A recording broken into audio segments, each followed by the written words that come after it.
네, 안녕하세요. 네, 잘해주세요. 네. 되게 오랜만에 봬요. 네.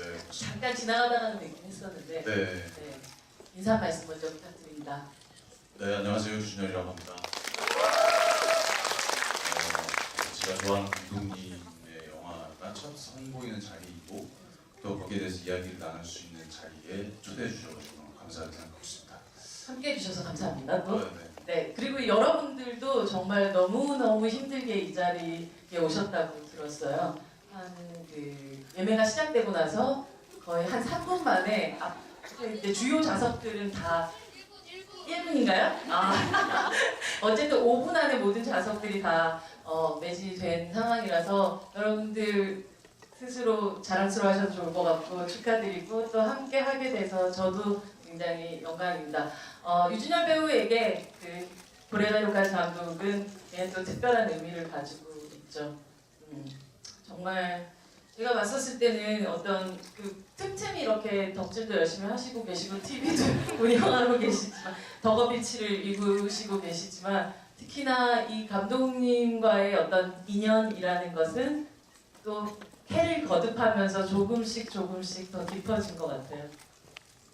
네, 아무래도 이제 뭐 작게는 덕질로도 이렇게 볼 수 있을 정도로 네, 이렇게 좋은 만남 이어가고 있는데 너무 감사하게 생각하고 있죠. 네, 진짜 학생 때 그리고 연기를 생각하기 전부터 이 직업을 택하기 전부터 제가 한 사람 관객으로서 이렇게 좋은 영화를 봤는데 계속해서 이런 만남이 이어져가고 또 이 새로 선보이는 영화에서 또 처음으로 영화를 볼 수 있는 어떤 행운도 있고 여러 가지로 굉장히 감사하게 생각하고 있습니다. 여기 또 고레다 히로가즈 감독님의 또 팬분들도 굉장히 많이 오셨을 거라고 생각이 되는데 감독님 지금 일본에서 촬영하고 계시는 중이어서 너무 아쉽게도 함께 할 수 없게 되었지만 이렇게 옆에 등신대로 이번에는 등신대가 네, 저희 이렇게 투샷이나 쓰리샷이 가능한 감독님 항상 여기 있다고 생각하면서 그 전에 한번 만나뵀을 때 네. 농담 삼아서 얘기했는데 이게 등신대라고 하는 게 네. 보통 이렇게 실제 사이즈로 나오잖아요. 근데 전에 나왔던 등신대 오늘 모르겠어요. 오늘도 마찬가지인 것 같은데 그 조금 작게 나오셔가지고 농담 삼아서 그때 좀 재밌었다. 오해가 없었으면 좋겠다 이런 농담을 했던 걸 들었어요. 이게 억울하시면 오셨어야 되는데 저로서는 2013년도에 그렇게 아버지가 된다라는 작품에서 이창동 감독님하고 또 함께 이렇게 관객과의 대화를 진행을 했었고 그리고 그 이후에 2015년에는 바닷마을 다이어리로 그때 배두나 배우하고 함께 진행을 했었는데요. 그때 이제 유준열 배우가 저쯤에 앉아 계셨던 것 같아요. 여기는 아니었고 시네큐브였어요.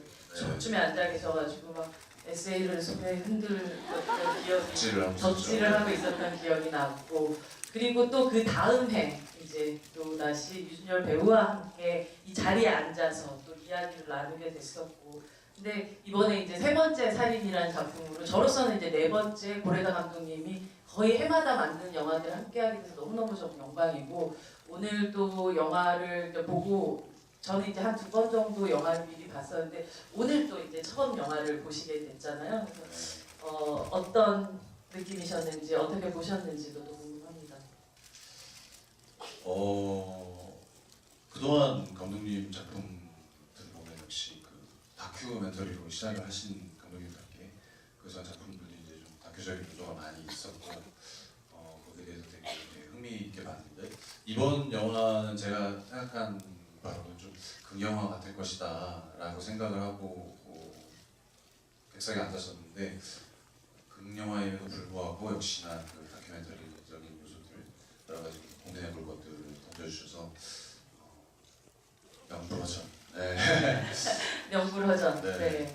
말씀하신 대로 진짜 뭐 덕후임을 잘 드러나는 그런 말씀이셨는데 실제로 아마 고레다 감독님의 영화들을 뭐 최근 한 10년 정도 그러니까 2008년도에 걸어도 이후에 고레다 감독님이 가족을 이야기하는 그런 좀 드라마가 좀 강한 영화들을 많이 번째 살인은 좀 다른데? 라고 생각하실 수 있는 그런 영화지 않을까라는 생각이 들지만 사실 실제적으로 고레다 감독이 TV 다큐멘터리 감독으로서 그 다큐멘터리 한 8편 정도를 제작을 하고 그 이후에 극영화로 넘어와서 만들었었던 어떤 영화들의 행보들을 봤었을 때는 굉장히 또 당연한 어떤 귀한 같은 느낌이 드는 그런 영화였었던 것 같아요. 네.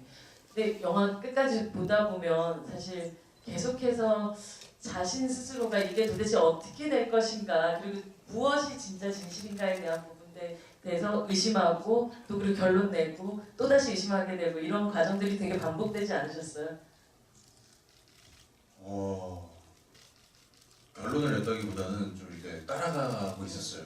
따라가고 있었고 이게 사실은 좀 미리 보고 왔으면 네. 더 고민해 하고 나서 이렇게 얘기를 할 수 있었을 텐데 아직 지금 저는 영화 속에서 따라가고 있는 중이에요. 영화 속에서 아직 있는 네. 사람이죠. 이게 뭐가 뭔지 지금 어떻게 어디까지 따라가야 되고 어디까지 멈춰야 될지를 아직도 지금 고민하고 있어요. 아마 오늘 이 시간에 또 관객분들하고 이야기를 나눠보는 과정 속에서 결론이 아니라 혹은 조금 영화에 대해서 좀 정리를 할 수 있는 그런 시간이 되지 않을까라는 생각이 듭니다. 저는 첫 장면을 딱 보는데 그 장면조차도 사실은 사실인지 아닌지는 정확하게 나중에 보면 또 알 수도 없지만 이렇게 멀리 풀샷으로 뒤에 이제 전차가 지나가는 그곳에서 살인을 저지르는 그런 장면이 등장을 하잖아요. 근데 그 장면을 보는데 굉장히 묘하게도 아무도 모른다의 마지막 장면이 굉장히 겹쳐지는 느낌이었었어요. 그때 아무도 모른다라는 작품을 보면 이 소년이 죽은 막내 동생을 수트케이스에다가 넣어서 공항 가까운 곳에 다시 묻게 되는 그런 장면이거든요. 근데 어쩌면 이 영화의 제목이 아무도 모른다라고 해도 무방하지 않을까라는 생각이 드는 그런 시작이었다는 거. 깜짝 놀랐습니다. 역시 많이 놀랐습니다. 고개가 절로 이렇게 보시면서 역시 고레에다 감독님이구나라고 생각했었던 어떤 순간들 혹은 이렇게 또 새로운 어떤 한 스텝 가시는구나라고 생각했던 어떤 순간들 같은 것들이 있으세요? 이번 영화 보시면서? 그냥 저는 아무래도 좀 감탄하면서 보는 입장이어가지고 그리고 제 어떤 좋아하는 취향이랄까 여기에 굉장히 맞아떨어지는 지점이라 특히 저는 아무래도 이제 영화가 주는 이야기도 이야기지만 배우이다 보니까 연기적으로 좀 많이 이렇게 관심이 좀 가는 것 같아요. 실제로 제가 또그 약쇼 코지 배우님의 연기를 제가 굉장히 좀 존경하고 여러 가지 그런 지점들에서 사실 그 연출 감독님의 그 특징 중에 크게는 그 연기를 어떻게 보면 쉽게 얘기하면 잘 끌어낸다고 해야 될까? 잘 보여준다고 해야 될까? 여기서 그런 감독님과 제가 좋아하는 약주코지 배우님의 만남에서 어떤 장면이 나올까 되게 굉장히 좀 설레이면서 봤는데 역시나 그 느끼시는 것처럼 완벽한 궁합이지 않았나. 맞아요. 별 특별한 연출이 아닐 수도 있는데도 불구하고 너무너무 특별한 연출이었던 그런 지점이어서 되게 배우로서 멋있기도 하면서 한편으로 부럽기도 하고 이런.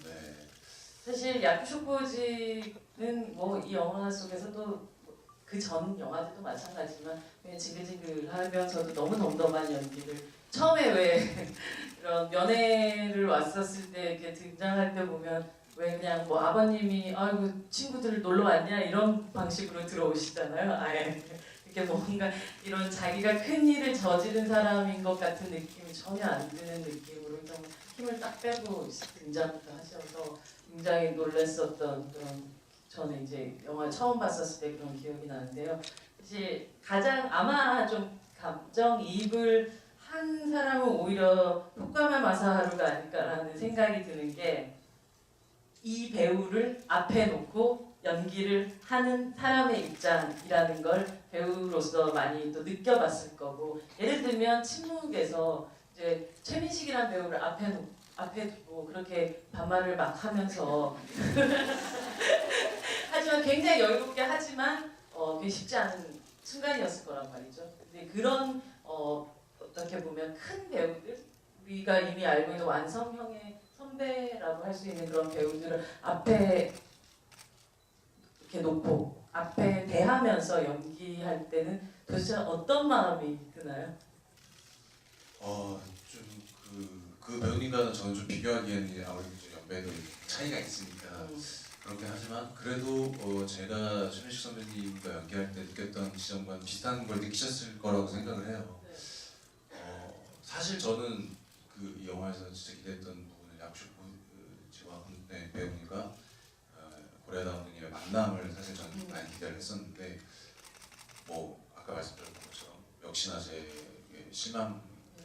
실망감을 안겨주지 않았다. 역시 대단했다.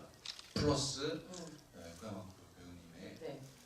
연기가 저는 좀 보이기 시작하더라고요. 그래요? 네네네. 아무래도 그렇게 아버지가 된다에서도 물론 좋은 연기를 보여주셨지만 저는 그냥 그 이야기가 굉장히 와닿아가지고 거기에 그 스토리텔링에 막 이렇게 헤맸다면 여기서는 그 두 분과의 대화 그리고 한 쇼트에 그 두 분의 얼굴이 같이 나오고 겹쳐지는 그런 지점들이 정말 놀랍더라고요. 그래서 아마 저랑 비슷한 걸 느끼지 않으셨을까. 그리고 그래서 이 이야기를 끌어가는 힘은 사실은 이 화자는 아무래도 이 내용이기 때문에 근데 그거를 정확히 잡아서 이렇게 관객들을 함께 끌고 가지 않죠. 야쿠쇼지 배우님의 한몫 역시 연기를. 야쿠쇼코지가 영화 찍는 내내 너무 이게 흔히 얘기하는 정말 흐덜덜덜한 연기를 하니까 정말 후쿠야마 마사루가 한번 정말 물어봤대요. 혹시 정말 지금 머릿속으로 자기가 죽였다고 생각하고 그 연기를 한 건지 아니면 무죄라고 생각하고 그 연기를 한지 도대체 대답을 좀 해달라고. 그런데 아무 말씀을 안 하시고 이렇게 웃고만 계셔서 농락당한 기분이었었다고. 배우로서 그 마음 이해하시죠? 네네네. 아마 그 배우님도 이 작품을 하게 될 때에 여러 가지 고민들이 있었을 것 같아요. 네. 그리고 그 고민들을 본인도 이렇게 어떤 해답을 갖고 있지 않고 여러 가지 생각들을 하면서 연기하지 않으셨을까 저는 그냥 감히 그렇게 한번 왜냐면 제가 봤던 표정 중에서 여러 가지 표정들이 있었지만 가까운 작품에서는 갈증도 있었고 네. 제가 처음 봤던 작품에서는 쇼비댄스도 있었고 이 여러 가지 얼굴들이 저는 그 반사된 유리에서 좀 보였던 것 같아요. 저는 개인적으로. 그래서 그런 식으로 연기하지 않으셨을까 제가 추측.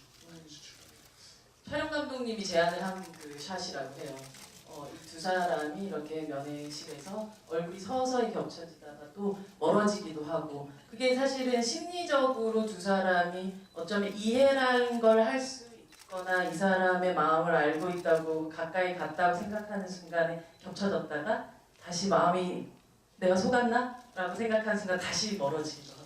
조금 공감하기 어려우실 수도 있는데 네. 저는 이제 촬영을 하는 입장에서 사실은 그런 그 카트를 구상하고 계획할 때 이제 뭐 편하게 얘기하면 어디 이상 빠지지 말아라, 네. 어디 이상 들어가지 말아라라고 얘기를 해요 실제로. 그렇죠. 거리라는 걸 항상 지켜야 하는 예. 부분이 왜냐면 이런 그 각이라던가 그런 그 장면을 만들기 위해서는 어떤 그런 노력들이 필요한데 사실 이 영화를 이 장면을 보면서 그 부분이 굉장히 궁금하더라고요. 사실은 보통 이런 감정씬이라던가 이런 대화를 주고받는 장면에서는 그런 디렉션이 굉장히 어렵고 부담스럽거든요. 그렇죠. 받는 사람도 그렇고 하는 사람도 그렇고. 그렇죠. 근데 마치 이제 자로 잰 듯한 들어오면 나가고 나가면 들어오고 들어왔을 때 같이 들어오고 이런 것들이 너무 놀랍더라고요. 그렇죠. 이거는 이게 디렉션으로 될까? 그 배우들이 아마 제 생각에는 이렇게 본능적으로 자기가 어느 정도의 사이즈 안에 들어와 있다는 것까지도 그냥 다 계산한 부분으로 연기하지 않았을까라는 생각도 들기도 하고. 동시에 카메라를 잡고 있는 촬영 감독이 배우가 크게 움직이는 건 아니니까 네. 사실 그 부분에 좀 맞춰가지고 서서히 조금씩 움직이지 않았을까라는 생각도 들기도 하고.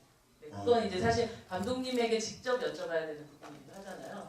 네, 근데 감독님 저희가 제 생각에 지금 촬영하고 계시고 영화가 흥행이 잘 돼서 12월달 이제 개봉을 하니까 1월까지 이 영화가 계속적인 어떤 뒷심을 더 발휘한다면 약간 그 요청 GV 같은 걸 할 수 있지 않을까. 감독님을 일본에 끄집어 여기로 앉히는 그런 GV를 할 수 있지 않을까. 영상 통화를 할 수도 있는 거고요. 세상이 너무 좋아져가지고요. 그렇죠. 네, 특히나 이 영화는 그런 것 같아요. 다른 어떤 영화들보다 궁금함들이 굉장히 많이 생기는 그런 영화일 것 같아요.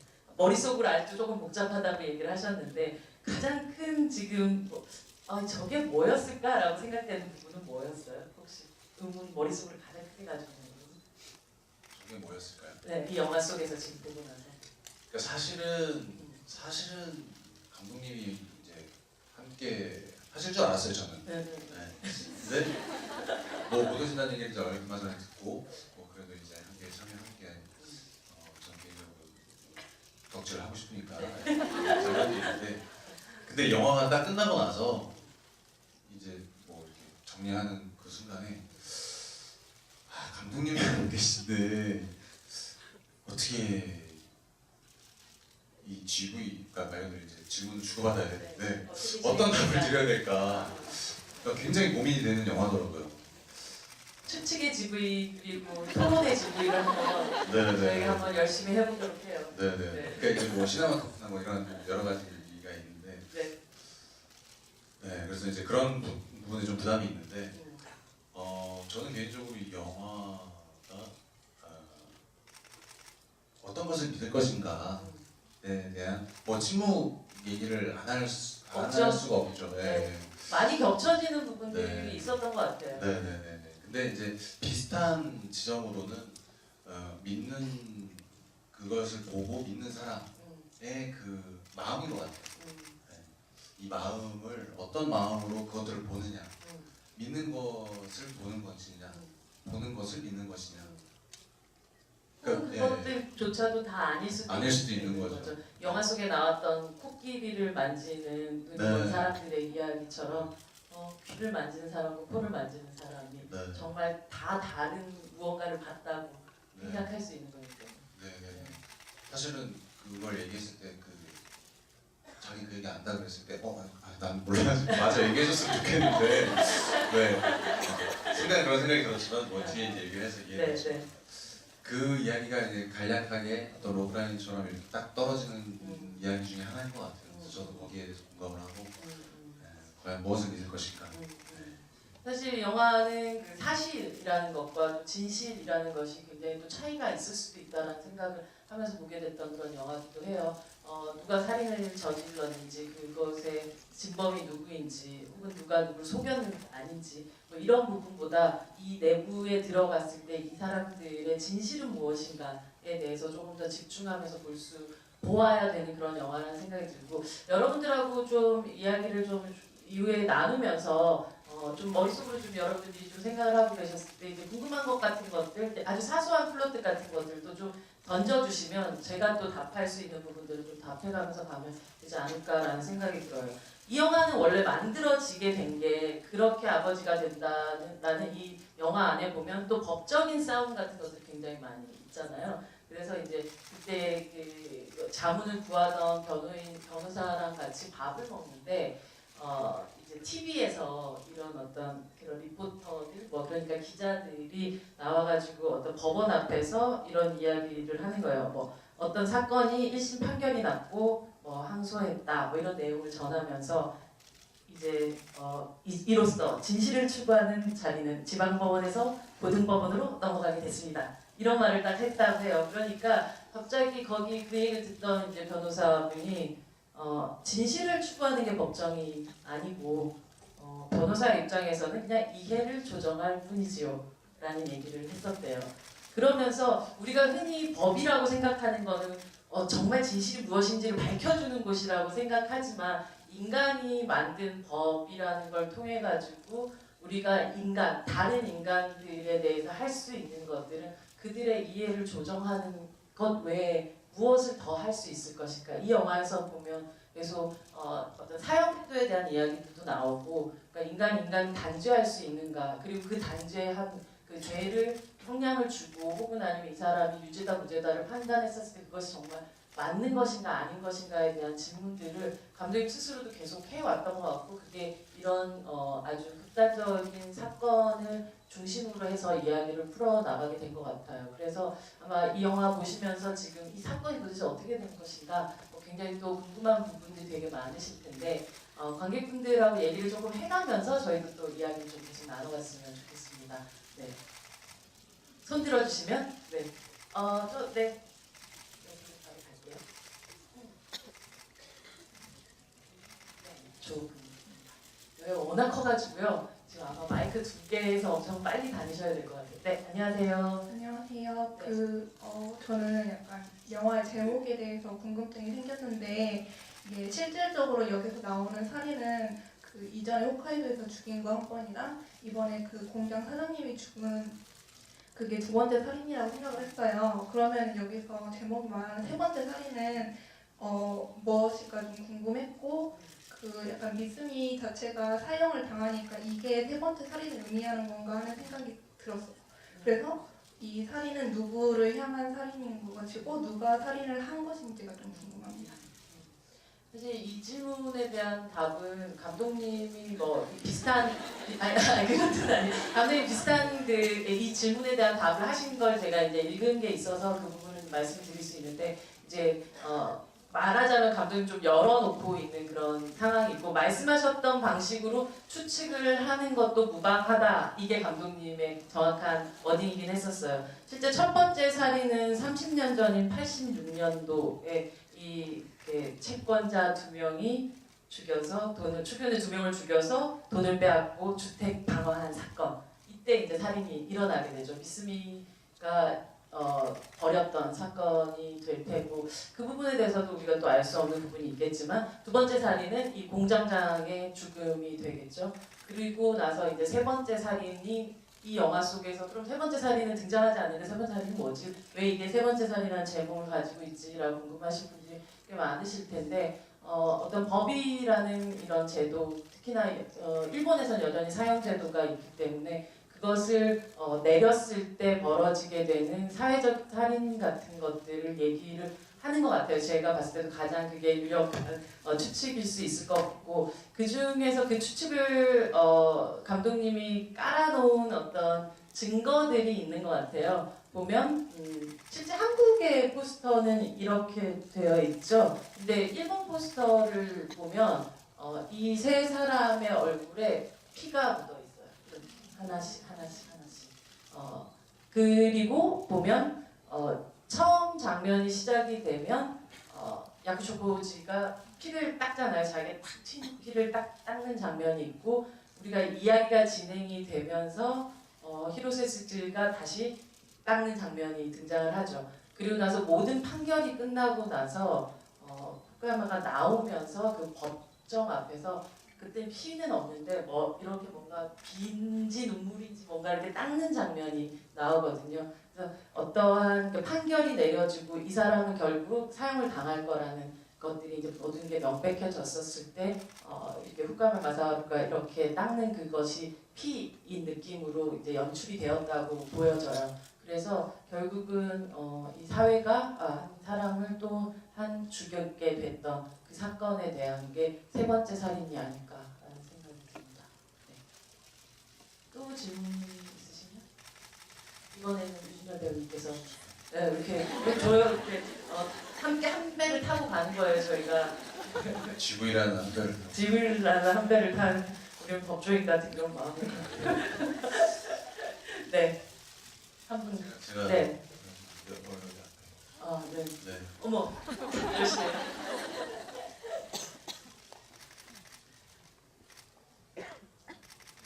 안녕하세요. 안녕하세요. 안녕하세요.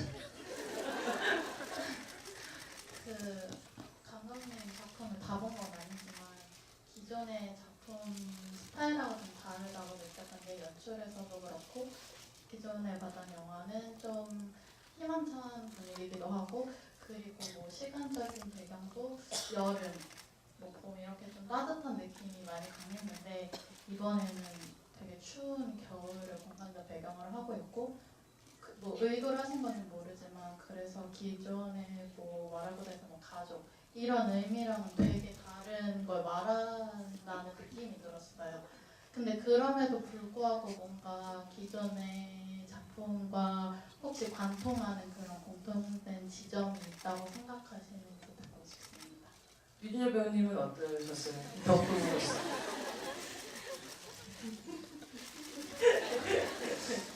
근데 그런 건 있어요. 이제 뭐 영화가 주는 계절의 의미가 있고, 그다음에 개봉 시기에 또 계절의 의미가 네. 있는데, 침묵은 보셨어요? 다행이다. 안 보셨을 분들이 없을 것 같은데요. 네. 네, 침묵도 마찬가지고 세 번째 세 번째 사연. 사연도 네, 세 번째 사연도 마찬가지고 겨울이 주는 의미가 있어요. 그리고 그 안에서도 춥다를 많이 하세요. 눈이 내려올 때 뭔가 굉장히 상징적이잖아요. 네네네. 이거는 이제 우리가 느끼는 것 같아요. 이 영화를 보고 물론 뭐 뜨거운 마음이 있을 수도 있겠지만 굉장히 춥거든요. 마음이 네. 황량해지고 차가워지고 냉정해지고 냉철해지려고 애를 써야 되는 그런 영화인데, 반면에 감독님 영화의 뭐 걸어도 같은 경우에는 굉장히 뜨거운 덥잖아요. 마이크를 약간 방향을 좀 이렇게 해주셔야 되나? 아. 네네. 그래서 그 영화가 주는 그 분위기가 있어요. 걸어도에서는 추운 가족 얘기를 할 때 굉장히 네. 추운 겨울보다는 그 뜨거운 여름에서 어울리는 그런 느낌이 있어요. 또 마법의시에서는 그 추운 겨울 같은 느낌의 창밖을 바라보는 장면이 있듯이. 환상의 빛이라는 예. 고레다 감독님의 첫 번째 작품을 네. 얘기하고 계십니다. 네, 환상의 빛. 네, 이제 일본말로 마법의시. 마법의시. 네. 왜냐면 환상의 빛이 제가 설명해 드릴게요. 환상의 빛이 한국에서 개봉을 이런 방식으로 하질 않은 상태로 이렇게 그 굉장한 팬들이 뒤에 이렇게 뭐 파일이라든지 어떻게든 이렇게 보게 됐던 영화가 외국에서 보거나 뭐 이렇게 된 게 마법의시여서 네. 환상의 빛이라는 제목으로 잘 모르시는 분들도 또 많이 있으세요. 네, 네 마법의시가. 네, 그렇죠. 신뢰를. 네.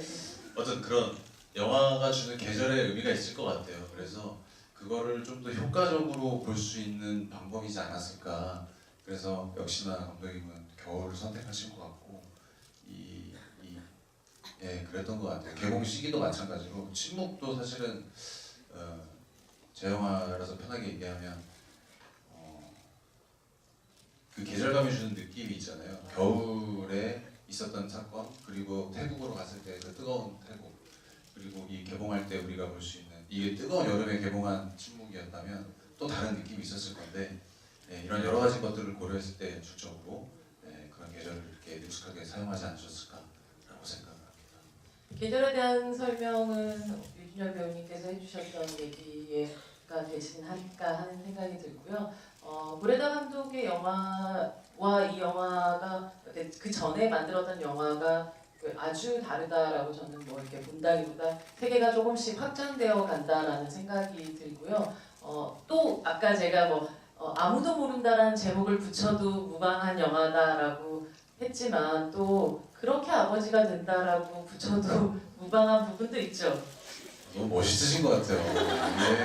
전 막 계속 소름 끼게 듣는데, 이게 이제 또 유학을 갔다 오신 분과 농담입니다. 네, 그만큼 여러 가지 고민거리를 주는 영화임엔 분명하고, 이런 영화 앞으로도 계속 나왔으면 하는 팬으로서의 바람입니다. 사실 그 고레다 감독님이 최근에 11월 27일인가 이제 책을 또 내셨어요. 네. 그 책에 보면 이런 말이 있어요. 영화를 찍으면 생각한 것이라는 책인데요. 이번 주 월요일 날 발간돼서 저도 아직은 보지 못했고 부분 발췌한 부분에서 이 영화하고 맞닿는 지점이 있지 않을까라는 생각을 했던 그 구절이라면, 적어도 저는 다큐멘터리로 시작했기 때문에 작품은 결국 나의 내부에서 태어나는 게 아니라 나와 세계의 접점에서 태어난다고 인식하고 있습니다. 라는 이야기를 하셨거든요. 사실 최근에 한 10년간의 작품들이 어떤 나라는 사람이 발생한 곳, 그것이 곧 가족일 텐데 가족에 대한 탐구와 가족의 어떤 그 자신이 태어난 나라는 사람에 대한 시작을 탐구했던 어떤 시기라면 지금은 어쩜 나하고 연결된 이 세계에 대한 이야기를 하기 시작한 부분이 있지 않을까라는 생각이 들어요.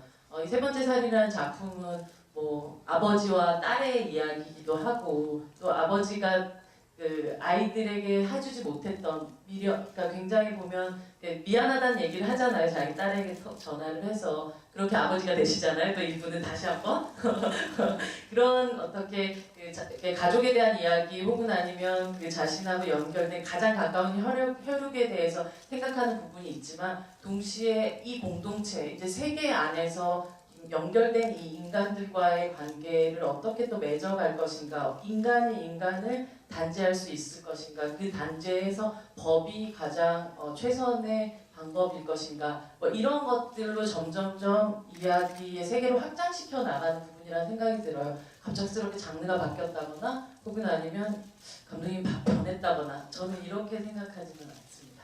네. 또 네. 조금 뒤로 한번 가볼게요. 저기 이쪽 끝, 네, 여기 제일 끝에서 한 4번째 정도 손 드신 분이죠? 네, 저분에게 갈게요. 네, 네, 맞습니다. 제가 마이크 드신 분을 고생시키고 있지 않나라는 생각인데, 네, 저기입니다. 이쪽 마지막. 마이크가 가고 있나요? 네, 저기, 예. 예. 검은색 옷을 재현 기자님이고요. 저도 고려대 감독님 덕후라서 네, 덕후시라고요? 네, 환영합니다. 네. 반갑습니다. 잘 듣고 있습니다. 저는 고려대와 뚜까지 감독님 작품 중에 제일 어려웠던 작품인 것 같아요. 약간 좀 확연치 않았던 장면이 되게 많고 석연치 않았던 네. 장면. 네. 네. 근데 2번 보면 되게 클리어해요. 네, 무조건 제가 좋은 것 같습니다. 2번을 보니까 이제 다 보이는 게 있더라고요. 여러분들이 아마 많이 보신 분들이 부산영화제 보시고 오늘 보셨으니까 2번 보실 텐데 대부분은 거의 처음 보시는 경우들이 많아서 네, 그래서 꼭 보세요. 다시 한번 더. 네, 계속 말씀 이어주세요. 네, 잠깐 아까 마보로 씨 말씀하셨는데 감독님 시작부터 영화를 보면 배경을 많이 찍으시잖아요. 저도 보면서 흰 서러움을 많이 찍으시는 수미상강식의 수미상강. 네. 하늘이 나오고 그러잖아요. 인상적이었고 감독님 영화 중에 되게 낯설었던 부분이 이번에 판타지 씬이 2번 있잖아요. 저 세 배우가 서론에서 노는 장면하고 저 맨 위에 2사람이 살인을 같이 하는 듯한 장면. 네. 그 장면에 대해서 혹시 알고 계신거나 두 분은 어떻게 계시는지 궁금하고요. 또 하나는 약간 좀 그 살인범하고 변호사랑 네. 2사람의 미러링한 듯한 느낌을 좀 많이 받았어요. 아까 말씀하신 그 네. 두 얼굴이 겹치는 유리창 장면도 유리에 비친 모습도 그렇고 중간중간 면회 시에 2사람이 같은 듯한 느낌의 대사나 생각도 갖고 있는 장면이 나오잖아요. 진실이 중요하지 않고 약간 좀 인물의 관계를 중요시하신 느낌이 들었는데 어떻게 생각하시는지 알고 계신 부분이 있으신지 그 2가지에 대해서 한번 이야기 나누고 싶었습니다. 뒷부분에 그러니까 2번째 질문에 대해서 혹시 느끼셨던 부분들이 있으세요? 그 2사람의 관계에 대해서? 아무래도 그 미러링이라는 말에 좀 공감을 하고요. 정말 딱 그 데칼코마니 같이 이렇게 나오잖아요. 그리고 실제로 이제 그 손을 서로 맞잡은 느낌인데, 근데 이제 거기서 마찬가지 거기서 느낀 거는 진짜 거울처럼 왼손과 오른손이 가잖아요. 이런 부분에서 이제 서로 그러니까 양준석 씨, 누가 아니에요? 후가마 배우님이 미러링을 통해서 보지 않았을까. 왜냐면 처음에도 그런 대화 씬이 있는데도 불구하고 그런 컷을 사용을 하지 않으셨거든요. 네. 그건 아직은 이제 공감을 못한다는 그렇죠. 거죠. 근데 이제 새벽에 급작스럽게 가면서부터 그런 식으로 공감을 하는 거에 있어서는 저도 같이 동의하고요. 그러면서 본인이 나왔을 때 이렇게 얼굴을 닦을 수 있지 않았을까라는 생각이 있어요. 아, 내가 살인을 저지르지 않았나라는 어떤 그런 고민들을 해보는 것처럼 같은 생각입니다. 네. 저 이 사람은 그냥 뭐 이기는 게 뭐 우리가 이제 필요한 부분들만 하면 되는 게 변호사라고 생각했던 사람에서 점점점 이 야쿠슈코지가 연기했던 이 미스미라는 사람의 이야기를 들어가면서 이 경계가 굉장히 흐트러지게 되죠. 그래서 이 사람한테는 정말 뚜렷한 경계. 그러니까 이 사람은 죄를 지은 사람이거나 혹은 아니면 내가 변호해야 되는 사람, 나는 나의 직업 이런 방식으로 굉장히 멀리서 느꼈던 사람들이 점점점 겹쳐지기도 하고 그리고 동화되기도 하고 뭐 속는 건지 혹은 아니면 이해된 건지 설득한 건지 알 수 없는 어떤 방식으로 뒤엉키기도 하고 했던 그런 장면이었다는 생각이 들어요. 네, 실제로도 그 처음에 둘이 대면했을 때는 둘 다 굉장히 냉정해 보이고 시종일관 후광 배우 냉정한데도 불구하고 뒤에는 미러링을 통해서 이렇게 서로 마주 봤을 때는 굉장히 감정적이고 극정적으로 이렇게 표현을 하거든요. 그런 지점에서 분명히 그 배우님도 콘티를 알고 그렇게 연기했던 변주를 주지 않으셨을까라고 저는 추측을. 감독님 맞나요? 아, 네. 그 말씀하셨던 그 판타지 장면이라고 사실 두 번째는 불러야 될지 어떨지 모르겠지만 그런 식으로 하자면 이 영화의 모든 장면은 사실은 재현되었던 어떤 살인의 순간들이나 이런 것들은 다 판타지일 수도 있는 그런 장면인데 확연히 꿈의 장면이라고 얘기할 수 있는 게 그 홋카이도의 설원 위에 이들이 이제 함께 눈장난을 치면서 이렇게 함께하는 그 장면에 유쿠야마 마사루가 들어가서 함께 노는 그 장면이 이건 꿈 장면이라고 볼 수 있는데 그 장면을 보면 마지막에 셋이 이렇게 누워 있잖아요. 그 장면 다시 보시면 보이실 텐데 이쪽 세 명이 이렇게 누워 있으면 이렇게 사람 발자국이 저기서부터 걸어온 발자국이 이렇게 있고 이렇게 세 명이 누워 있어요. 근데 그 위로 이 사람들이 어떻게 제가 그림을 못 그리겠네. 이렇게 해서 그러니까 후카노 마사로만 빼고 두 사람을 이렇게 엮은 것 같은 발자국 같은 게 있어요. 근데 그 발자국이 사이즈로 보면 사람 발자국이 아니에요. 어떤 정도냐면 동물 발자국 크기 정도 되는 것 같아요. 그래서 어쩌면 아직까지는 이 둘의 비밀의 세계에 들어가지 못한 이 사람의 마음 같은 것들을 담은 하지만 이들이 어쩌면 내가 모르는 무언가를 나누었을 것. 그래서 그게 공범이라는 뜻이 아니라 내가 모르는 어떤 사연들이 숨어 있을 거다라는 그런 생각을 가지고 원래는 홋카이도 갈 생각 별로 없었잖아요. 출장비 안 나오면. 근데 이제 거기까지 가면서 점점점 이 사람이 이 둘의 어떤 스토리에 대한 궁금함들을 가지고 있고 그리고 그들만의 어떤 비밀이 있을 것 같다라는 걸 이제 직감한 그런 장면이 아닐까라는 생각을 했었어요. 네. 그래서 아마 두 번째 보시면 다시 이제 그런 장면의 디테일들이 보이지 않을까라는 생각이 들어요. 그래서 저는 그게 이제 어떤 동물의 발자국일까 뭐 이런 생각을 좀 했었는데 그렇다고 또 새 발자국이라고 하기엔 너무 좀 크기는 했었는데 이 영화 속에서 나왔던 이 카나리아에 대한 이야기가 또 영화의 어떤 키워드가 좀 되지 않을까라는 생각이 들었어요. 동물 혹시 키워보신 적 있어요? 네, 이제 키우고. 네. 그 동물이 떠나간 적도 있나요? 어떤 아직 아니에요. 아니. 네. 이렇게 보시면 아니 사실 우리 어릴 때 막 병아리도 키워보고 뭐 이제 소도 키워보고 그런데 이제 보통 이렇게 무덤을 만들어주는 사람의 심성이라는 게 그렇게 나쁠 수가 없잖아요. 그렇죠. 잠시라도 이 남자가 미스미라는 남자가 어떤 사람이었는지 좀 느끼게 돼주는 그런 순간이기도 했었고 이 카나리아의 의미가 무엇일까 이런 생각도 계속 하게 되지 않나요? 영화 보다 보면. 그러게요. 네. 저는 그래서 혹시나 이 무덤 이렇게 카나리아 무덤 뒤집었을 때 새 죽은 게 나오면 어떡할까 걱정 막 하면서 별로 보고 싶지 않았었거든요. 이제 다행히 나오진 않더라고요. 네. 5마리가 묻혀져 있었던 걸로 추측이 되죠. 영화 보면. 그러면서 사실 네 마리가 묻혀 있겠네. 그 한 마리는 사실 자기가 처음에는 혼자 날아갔다라고 얘기하지만 나중에 자기가 날려 보냈다라고 얘기를 하잖아요.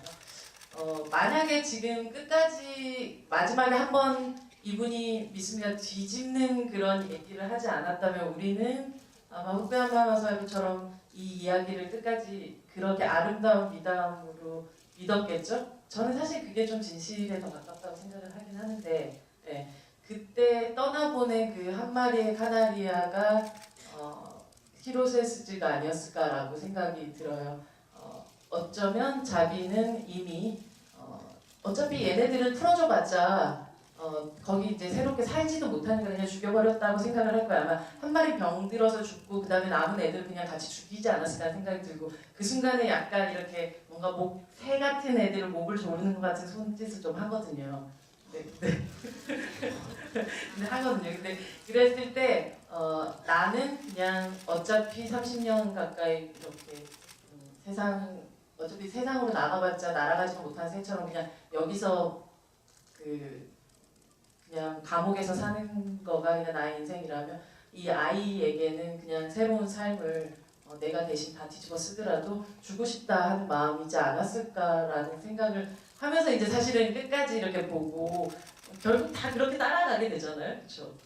그러다가 마지막에 또 이분이 한 번쯤 이렇게 다시금 나 믿냐? 이런 분위기로 또 나오시니까 갑자기 아마 그래서 저는 이 영화 처음 보셨던 분들이 갑자기 내가 뭘 봤지라고 생각하게 되는 이유가 그 마지막에 두 사람의 대면신이 아닐까라는 생각이 들어요. 그 순간 갑자기 야쿠쇼코지가 너무나도 놀라운 연기로 야 뭐 이거 다 네가 그냥 믿고 싶은 건 그거겠지만 사실 그런 거 아니야 하고 이 사람 마치 텅 빈 그릇이어서 원래부터 이렇게 태어난 놈처럼 보이게끔 막 관객들을 속이잖아요. 근데 물론 그게 진실일 수도 있겠지만 어느 쪽을 더 믿고 싶으세요? 전 한 번 더 보겠습니다. 한 번 더 보고 따라가겠습니다. 왜냐면 제가 네. 그 앞서서 기자님이 얘기해 주신 그런 부분 거의 다 공감이 되는데 네. 이 새해에 대해서 저는 아직도 고민을 하고 있었어요. 아 정말요? 네, 그래서 지금 계속 얘기해 주시면서 지금 입력 중이었어요. 네, 그래서. 오 저희 이렇게밖에 시간이 안 남았어요? 정말? 아니 빨리 가야겠어요. 네. 저기 빨간 옷 입으신 분 이렇게 손 흔드시는 분한테 갈게요. 네. 이게 시간이 금방 가네요. 네. 그래요. 예. 안녕하세요. 안녕하세요. 네. 영화 정말 잘 봤습니다. 네. 고레다 감독님을 대신해서 제가 감사해서. 네. 저는 항상 마이클 자국님의 정말 유진영 배우님 팬이고요. 그래서 멀리서 왔고요. 네. 제가 오늘 영화를 보면서 느꼈던 것은 손에 집중을 해서 좀 많이 봤는데요. 처음에 이제 쉽게 말해서 죄인과 변호사가 만났을 때 손을 맞잡는 장면이 나오고 변호사가 이제 고민을 하면서 이게 심판일까 구원일까에 대해서 고민을 하고 다시 한번 이제 재판이 끝나고 사형 판결을 받으면서 손을 이제 잡으면서 악수를 하듯이 양손을 잡으면서 감사합니다라고 인사를 하는 장면이 지나가고 그리고 마지막 대면신에서 이제 정말 기자님께서 얘기하신 것처럼 아닌 것처럼 저희가 따라가던 길이 전혀 아닌 것처럼 연기를 하잖아요. 그 장면을 보면서 저는 느낀 게 뭔가 처음에는 이 스미스가 미스미가 갑자기 미국 영화인 줄 알았어요. 네. 미스미가 네, 미스미가 네가 내 안에 올래라는 것을 손으로 표현을 한 것 같다라는 느낌을 좀 받았고요. 그 다음에 마지막에 손을 맞잡으면서 너와 내가 손을 잡았구나, 너와 내가 관계를 맺었구나라고 얘기해주는 것처럼 저는 느꼈어요. 그리고 마지막에 그런 대면신에서 느끼기를 내가 너에게 이런 관계를 내밀었고 너는 내 손을 잡았는데 너는 어떻게 받아들일래? 네가 어떻게 나를 믿을래? 라고 관객한테 질문을 던지는 것처럼 느껴졌거든요. 네. 그래서 기자님과 배우님도 어떻게 느꼈는지 그런 부분이 좀 궁금했습니다. 네. 배우님은 어떠셨어요? 왜 웃으시죠? 왜 웃으시죠? 아니 계속 혼자서 곰곰이 막 생각하고 계셔서. 네. 저는 그 손을 맞잡았을 때, 맞는 네. 아니 맞잡았을 때, 맞잡았을 때. 네, 마지막에 거기에서 그 감사합니다 할 때 그 태도가 저는 좀 재밌었던 것 같아요. 그러니까 그렇게 자기의 진심을 얘기를 했고, 그게 진심인지 아닌지 모르지만 얘기했고, 어떤 결과가 나왔을 때 억울해한다던가 시기에 빠진다던가 뭐 여러 가지 이 감정들이 있을 텐데 감사합니다라고 덤덤하게 얘기하는 장면이 거기서부터 또 고민이 시작되는 것 같아요. 저는 그래서 그 부분에서 좀 그 야구쇼코지 배우님이 그렇게 연기하지 않았나. 그러니까 어떤 분명한 대답을 준다기보다 우리에게 고민할 수 있는 시간을 주는 것 같아요. 이게 연기를 하다 보면 어떤 감정을 뚜렷하게 보여주면 거기에 대해서 관객들한테 어떤 강요일 수도 있고 혹은 힌트를 줄 수도 있지만 그때의 그 둘의 대화와 그 애티튜드는 생각할 수 있는 시간을 주는 것 같아요. 이 영화가 사실은 어떻게 보면 법정 드라마일 수도 있지만 네. 우리가 흔히 아는 법정 드라마는 굉장히 긴박감이 넘치고 진실이 나왔다가 거짓이 나왔다가 여러 가지 그런 부분을 엎치락뒤치락하면서 네. 반전도 있을 네. 것이고 근데 사실은 이 영화의 연출의 그 느낌을 보면 계속해서 생각할 수 있게끔 도와주는 것 같아요. 계속 이렇게 느리게 네, 그런 점에서 네. 네, 맞는데 저도 이제 동의하는 어떤 부분들이고 실제 이렇게 두 사람이 손을 마주 댔을 때 이제 전해지는 것들이라는 것들, 그러니까 말리라는 걸 통하지 않고 이제 실제로 얘기했죠. 이렇게 얘기를 하잖아요. 아마 그 히로세 스즈와 나누었던, 그러니까 나의 사리가 사실은 아버지를 죽이고 싶은 나의 마음이 아저씨에게 전달이 됐을 거다라고 그렇게 얘기를 하잖아요. 뭐 죽여주세요라고 살인 교사를 하진 않았을 거라고 저는 생각을 하거든요. 실제 만약에 그게 팩트라면, 네, 그런 마음들이라는 것들이 전해졌고, 그래서 이제 나는 이대로 여기서 사형을 받고 있고 이 아이는 아무런 죄를 짓지 않는 상태로, 그리고 이 아이가 그 치욕스러운 증언들을 하는 과정들을 겪지 않게끔 만들어 주게 해주세요라고 그 변호사에게 계속적인 이제 침묵의 또 어떤 그 교감 같은 걸 나누었고, 그걸 이해했기 때문에 그런 방식으로 결론에 이르게끔 도와준 부분이잖아요. 그러고 나서 처음으로 이제 그 법정에서 실제 이렇게 유리라는 걸 가운데 대지 않고 이제 손을 마주 잡았을 때 원래 자기가 의도했고 생각했던 대로 어쨌든 자기는 묶여있는 사람이니까 행동하지 못했던 그것들을 내 대신해서 나의 어떤 나를 믿어주는 어떤 사람이 그걸 해줬을 때 그냥 가지게 된 신뢰 같은 것들 보여주는 악수였다는 생각이 들고, 그게 굉장히 담담하잖아요, 이 사람이. 근데 사실 처음에 이 미스미가 등장할 때도 굉장히 담담했어요. 왜냐하면 이게 이런 반전들이 펼쳐질 줄 몰랐거든요.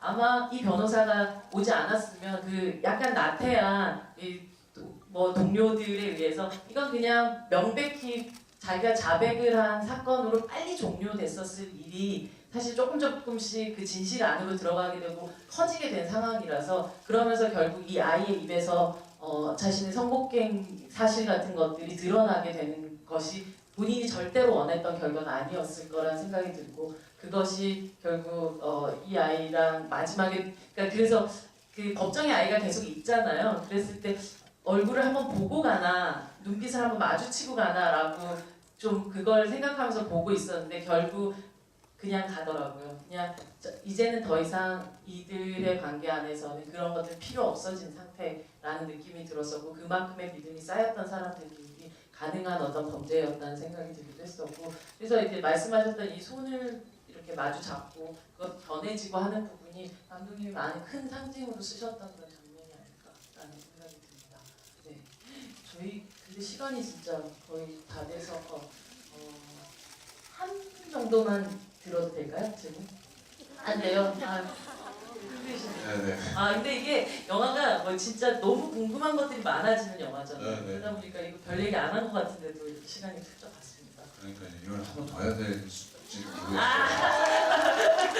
진짜 감독님 오시면 같이 한 번 더 해요 우리. 그러니까요. 네. 그때는 저희는 이제 그냥 되게 편하게 막 물어보고. 네, 막 네, 그런. 네. 어떠셨어요?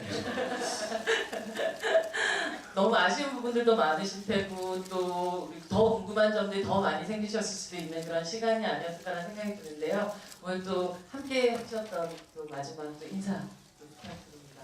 네, 뭐 처음부터 오자마자 말씀드렸다시피 진짜 덕질을 하는 와중에 이렇게 좋은 자리에 초대해 주셔서 너무너무 감사드리고 고려하다 팬분들도 굉장히 즐기다 가셨으면 하는 자리예요, 사실 저는. 네, 그러셨을 거라고 네, 생각해요. 네, 네. 네. 그래서 아무쪼록 영화 즐기는데 도움이 됐으면 좋겠고 행복하셨으면 좋겠습니다. 아무튼 초대해 주셔서 너무너무 감사드리고 네. 네, 영화 많이 볼 수 있도록 여러분들도 많이 홍보, 도움. 네. 여러분들이 또 궁금하시면 한 번 더 보실 것 같기도 하고요. 네. 그렇죠. 네. 그리고 이제 또 유준열 배우로서 또 어떠한 계획들을 좀 가지고 계신지 여러분들에게 좀 가장 따끈따끈한. 네, 이렇게 직접 이렇게 마주보고 얘기하는 거는 올해 이 자리가 마지막인 것 같아요. 네, 네. 네. 근데 또 고려하다 감독님과 함께해서 너무너무 기뻤고, 네, 내년에 또 뭐 감독님 영화가 나오면 또 다시 초대해 주시면 너무너무 감사하게 행복하게 함께할 것 같습니다. 여러분들 연말 잘 보내시고요. 성탄절 잘 보내시고 메리 크리스마스, 해피 뉴 이어. 네, 일단 네, 고맙습니다. 감사합니다. 큰 박수 부탁드립니다. 그리고 정말 늦은 시간까지 이렇게 빼곡히 함께 자리해 주신 관객분들에게도 큰 감사를 드리면서 저희 이 자리 마무리하도록 하겠습니다. 감사합니다. 감사합니다.